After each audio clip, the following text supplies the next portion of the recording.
Hello friends, मी प्रज्ञा. स्वागत आहे तुमचं प्रज्ञास योग या माझ्या यूट्यूब चॅनलमध्ये.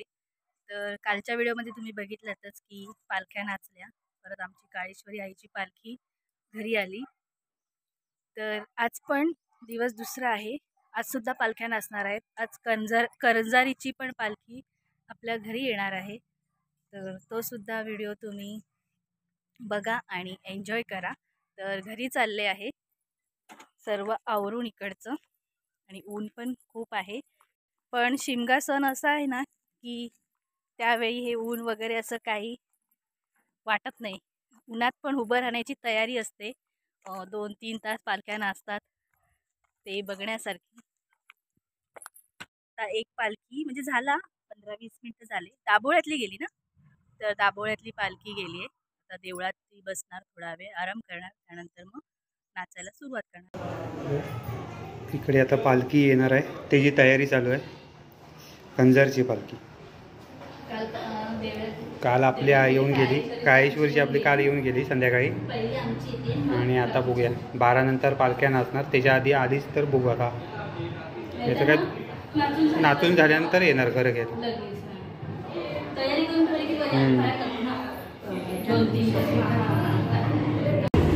आणि इकडे आपल्या घराच्या बाहेरच कलिंगड विकायला बसते, जे आपल्या देवळ्यामध्ये इकडे जंगलवाडीमध्ये त्यांनी केलं होतं कलिंगडचं गार्डे म्हणून. हो,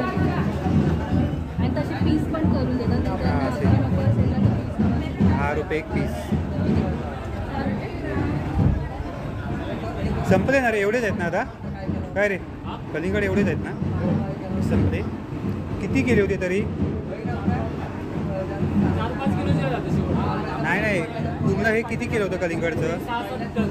60 डझनपर्यंत मोठे मोठे कलिंगड आहे.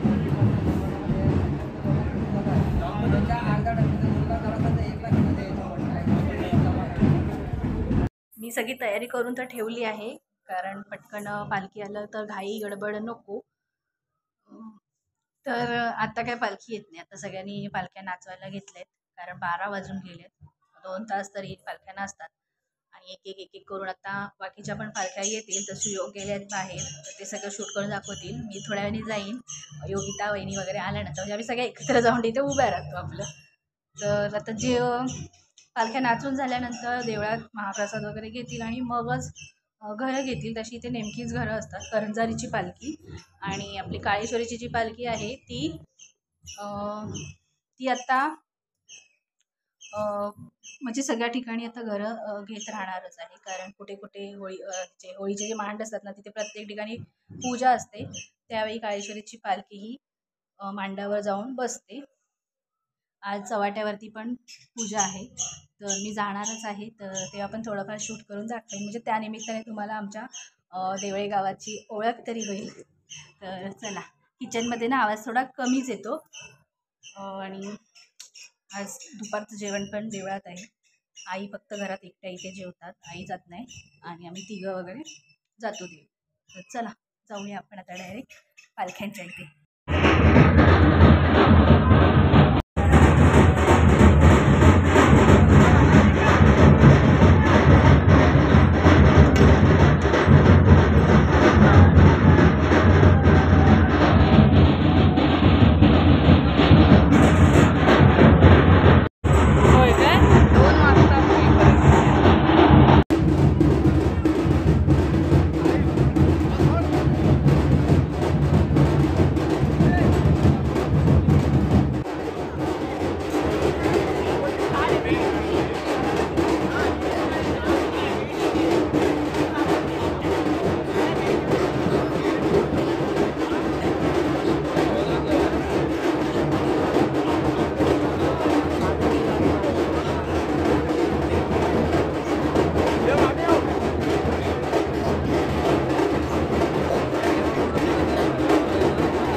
पालखी नाचवायला माहिती येतोय.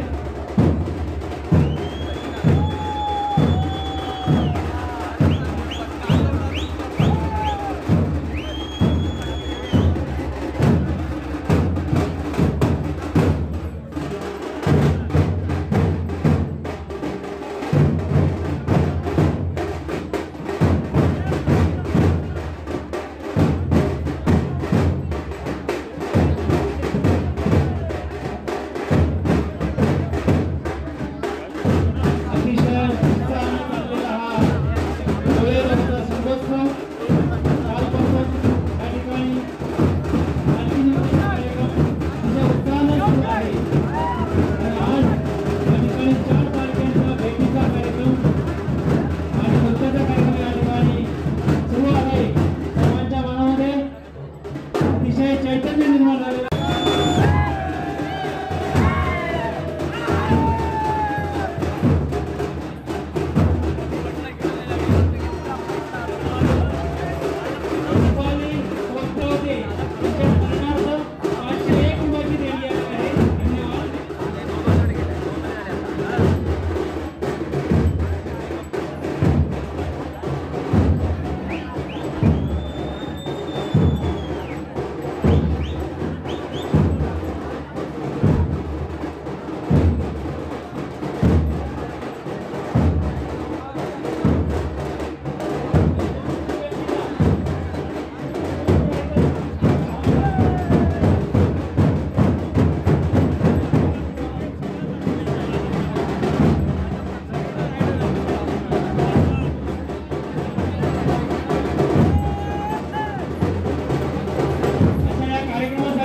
प्रवीण पाटील म्हणून जंजिरा रायगड यांच्याकडून 500 रुपयाची देणगी आलेली आहे. धन्यवाद.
आहे क्या इधर? अच्छा अच्छा. गीता वहिनी आहेत माझी मैत्रीण.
तुझे खाणारा वटीवर अरे धन्यवाद आहे कोरबाचा राजे खाणारा वटीवर आहे ते तू म्हणजे करून घे सुखात. सरिता सुभाष शेट्टे माहेर वाशी. सरिता सुभाष शेट्टे माहेर वशी. माहेर वरचे खाणारा वटीवर आहे ते तू मान्य करून घे सुखात सुखात.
लांबा म्हणूनच बोलते. लवकर आलात तुम्ही.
आम्ही ना सगळ्या गेलो होतो मिळून ते चव्हाट्याजवळ, म्हणजे तिथे पण मांड आहे आणि आज पूजा होती. तर पूजा त्यांची आत्ताच झाली आहे. हळदी कुंकू झालं, तर पूजेच्या पाया पण पडून आलो, हळदी कुंकू पण घेऊन आलो आहे. आणि आता इथेच रात्रीचं आज मी जेवण बनवणार आहे एकत्र. तर चेंज वगैरे करते आणि मग जेवणाला लागते. जेवण म्हणजे काय, चिकन बनवायचं आहे. तर ते करते पटापट. आईने भाकऱ्या वगैरे केल्यात आणि सगळं झाल्यानंतर मग रात्री नमन बघायला जायचं. पण नमनचा व्हिडिओ ना वेगळा येईल, ह्यामध्येच मी मिक्स नाही करणार आहे, कारण मग सगळं ना मिक्सअप होईल. पालख्या नाचतानाचं, महाप्रसादाचं, परत चव्हाट्यावरचं, पूजेचं, असं सगळं मिक्स होणार. त्यामुळे नमन हे सेपरेटच दाखवते, कारण आपल्या चॅनलवरती अजूनपर्यंत मी नमन नाही दाखवलं आहे. तर आज भालावलीचं नमन आहे, राजापूरचं, मी पहिल्यांदाच बघणार आहे. तर ते वेगळं मी दाखवेन. तर चला, व्हिडिओ पण मी आता इथेच एंड करते. आजचा व्हिडिओ तुम्हाला आवडला असेल तर लाईक करा, शेअर करा, कमेंट करा आणि आपल्या चॅनलवर नवीन असाल तर चॅनलला सबस्क्राईब करायला विसरू नका. तर भेटूयात आपण नेक्स्ट व्हिडिओमध्ये.